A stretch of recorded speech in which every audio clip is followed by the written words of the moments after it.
This episode is brought to you by Alumni Q. For over 20 years, Alumni Q has been partnering with higher education institutions to build real, lasting connections that drive engagement, whether through events, volunteer management, or personalized fundraising strategies. Their software is designed to meet busy, accomplished alumni where they are, making it easier to connect, communicate, and involve them in meaningful ways.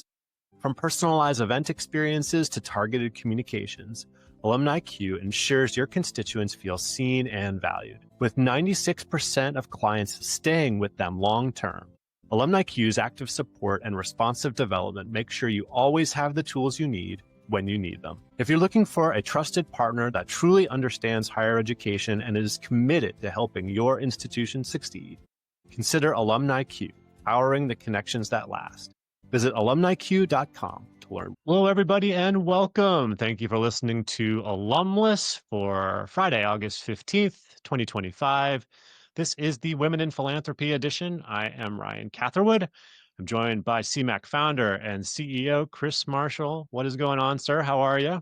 Interesting that the Women in Philanthropy were hosted by two men here, so we got to fix that. We're definitely going to do that. I'm just excited for this show. The Women in Philanthropy programs around the country, lots of successful initiatives. I think there's still quite a bit to learn about the concept, and that's why we've got a great guest today. Carme Williams, our fantastic colleague from Washburn McGoldrick, is going to join us in just a few minutes. On the show, we talk about constituent engagement strategies and education advancement, and we are live today. So please be sure to say hello in the comments section of the LinkedIn event. If you got any questions for myself or Chris, or particularly Carme during the episode, we'll do our best to answer those questions. If not in the live show, we will definitely do so in the bonus edition. If you are listening to us by podcast right now, we really appreciate you adding us to your feed. And of course, we are grateful to the team at Alumni Q for being our presenting sponsor of the show. One more thing, if you have not had the chance to check out our new Alumni Engagement Foundational courses, our new Alumni Engagement Strategy Lab offering, and our new office hours, definitely visit cmac.me for some more information about how you might be able to partner up with us. Chris, last week we were together in Pennsylvania for the Alumni Relations Exchange Conference, which you actually helped assemble back. When was that, Chris? When did that first Alumni Relations It was right Exchange? after I left Cornell and started doing consulting work. So I had been at Lehigh and at Cornell, and then a good friend and colleague at our rival school from Lehigh, Lafayette College, Rachel Moeller, reached out and said, "Hey, there's no group for me. We're too small for Pequod. We can't do this, can't do that." And I said, "Let's start one." And that's what we did back in 2011, I want to say 2011, 2012, something like that. It was a really fun day of content and a great group of people that were there. What did you take away from that conference as you were listening to the content and the dialogue that was around the content? Well, one, Ryan had a chance. For those that weren't there, we have some listeners, I'm sure, who were in attendance, but Ryan gave a talk. He was supposed to be the second one up, but because of a logistical issue, Ryan ended up kicking it off. He found out about that 10 minutes before the whole show started, and he went up early and delivered a fantastic, I thought, the highlight of the day. Ryan, you were really good, and sort of diving deep into the engagement metrics conversation, which led to your great post on LinkedIn. If folks haven't read that, please take a look. Ryan's most recent post is, we've been measuring, and now what? What do we do with this data? How do you use it and all that? So that was a highlight for me. But the other takeaway I got, we were 100 people in the room, Ryan. A lot of, there's some veterans, but mostly it's skewed to the younger and newer in the field. And I think what I took away was that there's a great hunger for content and learning, and people still want to improve what they're doing. And this forum that we created is a one-day conference. It's hosted by an institution. It rotates around. Westchester University hosted it this year, and next year Temple's going to host us down in Philly. And it's for schools within a drivable range from those locations. I think they charge $50 to attend, and you get great content. I had Matt Brandon from William and Mary. Ryan was a speaker, and then Elise Betts, Christopher Bertoni from Drexel, Elise Betts from Penn, and Elise Stasi from Temple were on a panel, and the topics were fantastic. It was like a mini case conference for one day for $50, and you can't beat that price. And the hunger that's out there for this kind of learning with that kind of, I see some folks in the chat commenting already. Morgan and Katie, good to see you both on there, and they're both in attendance. And yeah, I think it was just a fantastic day all around, and We need to do more of that. We need to provide that kind of access to that content for that kind of case is wonderful, but as you all know, case conferences can be expensive. This one Yeah. was designed to be a affordable version of it. I know there are similar types of statewide or regional conferences that are Yeah. not sort of case. I know there's one up in Michigan. I'm sure there are others actually. If you're listening, I would love to hear if there is a similar type of conference in your area. There's And Ohio 5, there's SCAD, there's NEAR, there's CAAE, there's Pequod. These are yeah, all groups that are affiliated with CASE, but kind of run their own things to provide that data sharing, content, and community of practice is what it boils down to. I think they're fit. So yeah, in the chat, throw your ideas out there, what you're doing now. well, there was some dialogue at the conference about identity-based programs. It was sort of a sidebar within other discussion points, particularly around affinity-based discussions. But today's topic is women in philanthropy. What would you say, Chris, is the role of identity-based programs in the modern advancement shop? A critical role, I think. Especially women in philanthropy. Let's look at that specifically. It's likely your largest segment of your population. And if you think about any way we divide up our alumni communities, you can do it by class year, you can do it by college or school or unit, you can do it by Greek, non-Greek, if you have that, fraternities, sororities, all that. But women and men and non-binary, of course, in between, there's all kinds of ways to think about how you would segment. But I would argue that women is likely the largest one. And eh, I think, I've been married for a long time, Ryan, and women think differently, behave differently than men do, and I've learned that. And the other thing I'll note right out of the gate is that much smarter, much more in tune. I mean, this is general, of course, but I enjoy having those kind of conversations with my wife where we debate on issues because she has a different view of things and how she thinks about her own philanthropy and her own charitable and volunteer contributions. So I think because there's differences, and I think because we've been in a male dominated, industry for so long, it's increasingly becoming women and thankfully more increasingly becoming women in leadership roles. Still not there where we need to be yet, but women just are different and think differently, behave differently, and they communicate. They make decisions about events they're going to go to, or what they volunteer for, and what philanthropy and how they participate in philanthropy differently than men do. So it makes perfect sense that we approach that large segment, likely the largest one of your population, differently and think differently. And perfect guest to tell us about how to do that. All right, well, perfect timing. Let's bring out today's guest. Carme Williams is senior consultant with our partner firm, Washburn McGoldrick. Welcome to the show, Carme. It's great to have you. Thank you. Thank you, Ryan. Chris, glad to be here. Good to see you. Carme, Likewise. I associate women in philanthropy programs as something that stems maybe from the Me Too movement, kind of the pre-COVID years. But maybe that's wrong. Can you share a little bit about the history of women in philanthropy programs and advancement? Sure, Ryan. Yeah, women began mobilizing well before the Me Too movement. There was just not as much focus on the work we were doing as it is today, but was just as impactful. Women led volunteer fundraising actually began in the 1970s. In the 70s, women sparked awareness of our distinct philanthropic force in the community, and campuses began noticing the distinct power of women donors and volunteers. The first formal women's major gift program at a co ed university was at the University of Wisconsin Foundation in 1988, which was spearheaded by Martha Taylor. And then in 1991, Martha Taylor and Sandra Shaw Hardy founded the National Network of Women as Philanthropists, which evolved into the Women's Philanthropy Institute that we know today.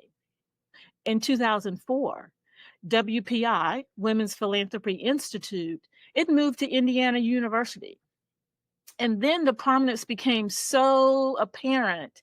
In 2010, WPI and the New York Times Knowledge Network partnered to offer an online course of women in philanthropy. The time is now. This is the first annual Women Give report on income, marital status, and causes women support is released. This began the intentional focus on research and practitioner education on women's giving. And then in 2013, the first endowed chair in women's philanthropy, The Eileen Lamb O'Gara Chair was possible by a gift from Maureen and Jim Hackett from Houston, Texas. And then the following year, Bill and Melinda Gates Foundation awards its first 4 grants to WPI to accelerate research on giving by women and men, leading to grants totaling $5 million over the next 6 years. So today, one of the top programs is the Lilly Family School of Philanthropy at Indiana University. Forward-thinking individuals and institutions really took heed to this research and began to strategically incorporate within their advancement programs. Women are becoming the recipients of a massive transfer of wealth. 10 million plus women-owned firms increased by 57% in 2013. 45% of American millionaires in the United States are now women, and 48% of the states are worth than 5 million are controlled by women. An estimated 60% of high net worth women made their own fortunes. By some estimates, as much as 2/3 of all the wealth in the United States will be controlled by women by 2030. Whether inherited, earned, or you marry money, women are becoming a powerful financial force, and we are increasingly looking at money as a way to change society for the better. As higher ed institutions, it is important to focus on women philanthropy. When we look at the demographic on campuses today, we all know there are more women than men that are getting educated. It would behoove us to pay attention. I mean, you sort of answered the next question, which is around why women in philanthropy programs are important. You definitely gave us a really comprehensive history there as far as where these programs have come from. They are not new, but just talk a little bit about your personal experience with the work that you did at NC State, other partner institutions that you have worked with. Share some of the lessons that you've learned along the way about what makes program special. Sure. And I must say, it's been a joy to be a part of the program at my alma mater. There are a few things that really rise at the top when I think about what it means to stand up one of these programs at an institution and for it to be successful. And most importantly, is the leadership of the advancement team. Your CDO, VP, VC must be supportive of a program. I think about Brian Sisko at NC State, Matthew Lambert at William and Mary, or Jim Pratt at Elon University. They all supported the initiative. It's important to see it from the top for it to trickle down to the institution, to the rest of the staff.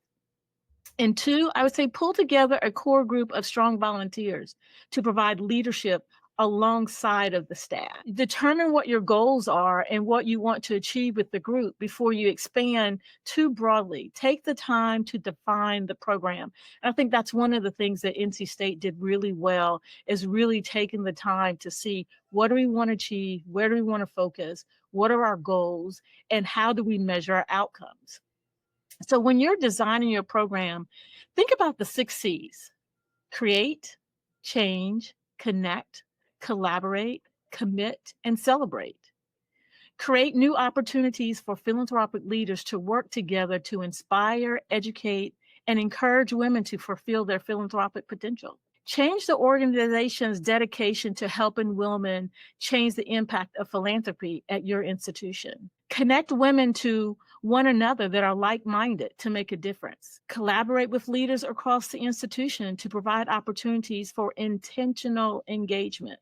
Commit to volunteer and financial resources to women's philanthropy programs. There's some seed money that's necessary. Celebrate the philanthropic leadership of women past, present, and future. These 6 beliefs are the basis in which women philanthropists are encouraged to give back, give strength to the impact that women are making. Research shows the ROI is there. Yeah. Carme, you're going to get mad at me, but I'm going to go off script for a second and ask you off the top of your head. You mentioned a few programs. So we know NC State, your alma mater, has a great program. William and Mary, you mentioned what Matthew Lambert, but his team has led there an amazing program that one of our colleagues, Susan Pettyjohn, is a part of as an alum. Elon, you mentioned, I'm aware of James Madison having a very strong program in this area. What are some other ones? Because a lot of schools look to see who else out there I can learn from? Name some other schools that people can go to and pick up some ideas from. That's a great question. The ones that I'm familiar with, there's a couple that are out in California that have really strong programs. Know that there was a program that was getting started at Texas Southern to really look at women philanthropists and how to mobilize, because alumni were really gathering, and we wanted to be an example and really utilize and bring in and build and create. So those are the ones that come off the Yeah. mind that I've worked with. I'm sure there are tons out there, but those are the ones that I'm familiar with. Maybe we can crowdsource this. You know, That would be crowdsource this. Put it in the chat if you are aware of or have your own program. Put it in the chat where we can take a look and see what you're doing and learn from each other. Um, I'm going to go back on script here, Carme, and it feels a little bit like the political forces are at play here, and in some cases pushing back a little bit on identity-based programming. And do you feel like there's an impact on women in philanthropy programs? Have you seen it, felt it, see it coming? What's your prediction here? Yeah, there has been some impact in women philanthropy as political forces push back against the identity-based labeling it off mission, which may be required many of the programs to create some sophisticated messaging.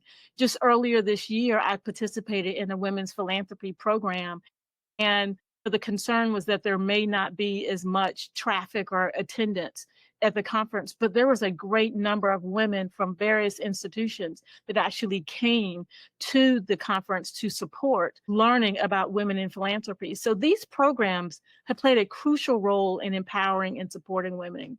By challenging and dismantling these programs, women face barriers to access and resources, networking opportunities.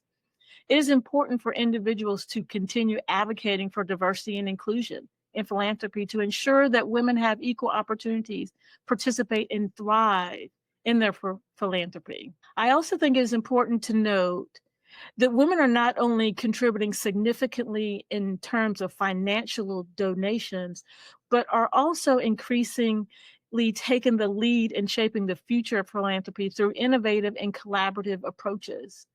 Women are demonstrating a commitment to addressing immediate needs while also investing in long-term systemic change to create a more just and equitable world. I think we need to remember there are women philanthropists who pledge to make millions of dollars donations for women-focused issues.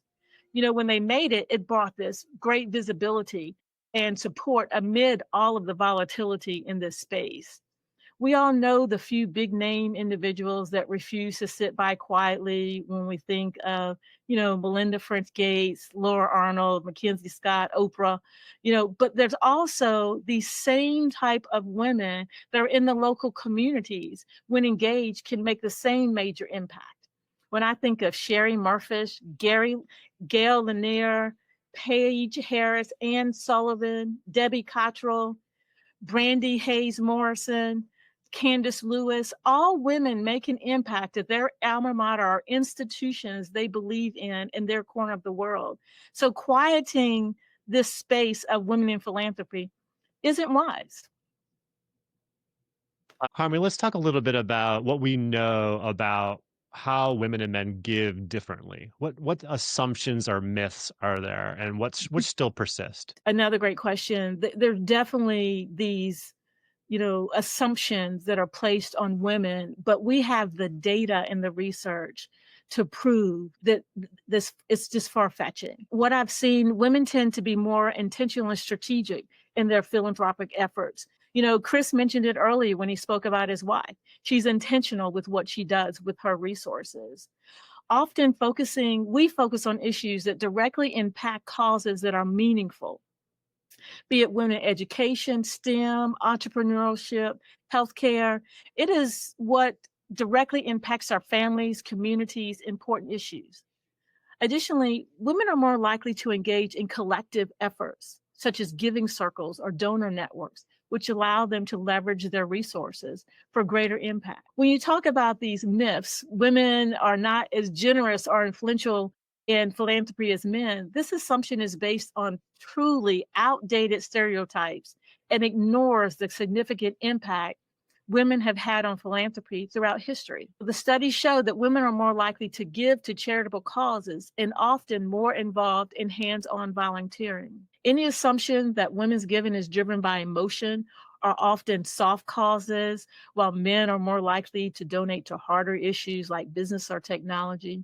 In reality, women support a wide range of causes, all sectors, especially in the educational space. Women have careful consideration and planning. Women approach philanthropy with a thoughtful and strategic mindset, often leveraging their networks and resources to create lasting change. There's a misconception that women need external validation or guidance to become involved in philanthropy rather than being self motivated. In reality, many women are proactive and independent in their giving decisions, seeking out opportunities to make a difference in what we believe in. While individual giving is an important aspect of women's philanthropy, many women also play key roles in institutional givings through foundations, and donor advised funds, and other organized structure. There was a report that came out earlier this week, or either late last week, from Bank of America that spoke very intentionally about donor advised funds and the role that they play in philanthropy. Overall, I think it's important to challenge the myths that are out there and the assumptions about women's philanthropy and recognize the diverse ways in which women are contributing to create positive impact with their generosity and leadership. I'm going to jump in here and keep us on script. But real quick, first, I want to thank Valerie Cushman at William & Mary for some great comments in the chat. So if you're listening to the podcast and you can't see the chat, Valerie added a couple of resources you should be aware of. So schools to take a look at: UCLA, who have women in philanthropy programs; UCLA, UC Davis, Virginia Commonwealth, Morgan added Dartmouth, even Morgan's at Lehigh University. And then Valerie added a great resource about the Association of Advancement of Women's Philanthropy, AAWP, a conference coming up. Lots of good resources on their website. Thanks to Sarah, our partner, mentioning the James Madison Women for Madison effort. So lots of good stuff in the chat. You can find it on our LinkedIn page. But for those listening, those are some places you can look at. Back on script, Carme, a little bit more, if you could talk about the importance of peer-to-peer influence in this work. My understanding is that's a significant component of these types of programs. Share some more. Go a little deeper on that, could you? Yes, Chris, and you're absolutely correct. Peer-to-peer influence is crucial in women's philanthropy program because it can help create a sense of community and solidarity among participants. When women see their peers actively engage in philanthropic activities, they are more likely to be inspired to get involved themselves. Peer influence can also provide encouragement, support, and motivation for women to take leadership roles within a program. You can break down barriers with peer to peer influence, stereotypes, just by seeing other women who are successful and passionate about giving back to their alma mater. Participants may feel empowered to change traditional gender norms and expectations. You know, peer-to-peer influence can lead to increased collaboration and networking opportunities among women. By connecting with like-minded individuals who share similar values and goals, participants can leverage each other's knowledge, resources, and connections to make a greater impact in their communities. Overall, it plays a vital role in empowering women to become more active, effective philanthropists by providing them with a supportive community, inspiration, and opportunities for collaboration. Women like that gathering. Yeah. Thank you. Army, if a vice president of advancement were to ask you for advice in starting a women in philanthropy program, what would you say? Talk a little bit about what Washburn and McGoldrick is doing in this area. That's a great question. If one was to come up to me first, I would congratulate them for their forward thinking of creating a program that we all know will create a pipeline of donors for the institution. But I would then ask, if the VP came, is your chancellor or president aligned with adding this program to your long-term engagement strategy? After they affirm that, I would say, I would recommend creating a diverse advisory board or committee of influential women who can provide guidance and support for the program. This will help ensure that the program is inclusive and reflective of the interests and priorities of women donors. You then want to have open discussion of what this program will mean for your institution. Ultimately, we want to bring women closer to the university, engage them in ownership of their philanthropy to make impact in a meaningful way, all while having fun with friends. It needs to be enjoyable for your volunteers, organized, thoughtful, a value add experience, and fun. And I say what Washburn McGoldrick, we are a women owned firm. Bonnie Devon is the managing partner and co owner, Carla Willis, a managing partner, Karen George, Karen George, a principal, and Ann Berry is a principal.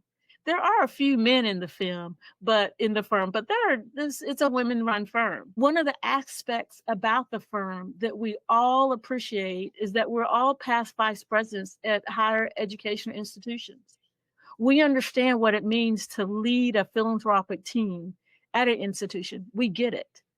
As a firm, we do great work in the higher ed world. And in the space of women in advancement, we lift up women in advancement space. While we also recognize that advocates, allies, mentors, and men in the advancement world is extremely important. We do recognize that. When I began in the field over 25 years ago, there were very few women in leadership in advancement. We now have more women in advancement, but not as many as we would like in leadership roles. We intentionally created an advancement leadership professional development program at Washburn McGoldrick. It is a 6-week leadership program to provide women the training and support to step into top leadership roles. My colleague, Susan Pettyjohn, who is a training pro and has positively impacted many development professionals in the major gift fundraising space. The two of us, we have created and developed a curriculum to help women claim their role in advancement leadership. We want to give them the tools to be successful and partner with them as thought leaders as they navigate this advancement space. Thank you, Awesome. Well, Carme. thank you, Great. Carme. We appreciate you so much. We're going to wrap up our live session here, and we're going to record a bonus segment. Ryan, you gotta preview our upcoming shows first, real quick. Who's coming up as guests? Well, so we're going to take the next Friday off because that is the Labor Day weekend holiday. And then we're going to be back on the September the 12th with Sam Gordon, who's Executive Director of Alumni Engagement at Pace University in New York City. She's going to be a fantastic guest, so really looking forward to that conversation with her. And for those of you who tuned in today, greatly appreciate you. And those who are listening, we'll be back just a few minutes after the break with Carme Williams. And thank you for the team at Alumni Q for being our presenting sponsor. All right, back after the break.